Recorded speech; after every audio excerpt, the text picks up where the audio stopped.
لما ستك تديك الطاقية السحرية وتلبسها تروح اسكندرية. يا واد يا بكتيريا، انت يا واد يا بكتيريا. عايزة يا تيتا؟ مالك يا واد يا بكتيريا؟ بتعيط ليه؟ مفيش يا تيتا، بقالي شهرين بقول لبابا عايز اطلع مصيف ويقول لي مفيش فلوس. خلاص يا واد يا بكتيريا ما تزعلش، انا هطلعك المصيف خلاص. طلعيني ازاي يا تيتا؟ هو انت لاقيه تاكلي؟ شوف الواد طب خلاص انا غلطانه، خليك بقى كده قاعد من غير مصايب.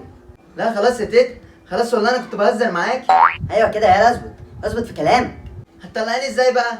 هديك اغلى ما عندي يا بكتيريا، خد. الطاقية دي ورثتها من جدي الله يرحمه، البسها وشوف عايز تروح فين وانت هتروح. خد الطاقية يا بكتيريا اهي.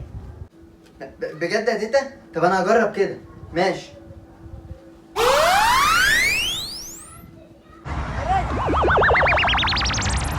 يا نهار اسود، ده تيتا طلع عندها حق اهو، وانا جيت اسكندريه فعلا.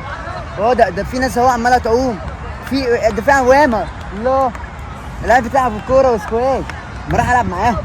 الواد اختفى زمان، دلوقتي بيبلبط وعمال يعوم ويعاكس في البنات. الواد قليل الادب ده. ولا لا تيتا تزعل مني، هرجع اخد تيتا واجي تاني اهو.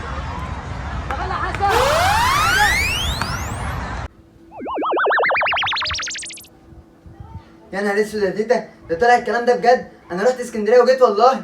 امال انت كنت فاكر ايه يا؟ خلاص انا عرفت انا اعمل بقى ايه. في بنك على اول الشارع، اروح اسرقه والبس الكاب وانا هناك واقول ان انا عايز اجي البيت واجي على طول. يلا سلام. خد يا بكتيريا يا بكتيريا. الواد جري. يا نهار اسود، انا نسيت اقول ان مفعولها مره واحده بس. يلا هيتحبس بقى خلاص، احسن عشان يفكر في السرقه تاني. يلا يا عبيط.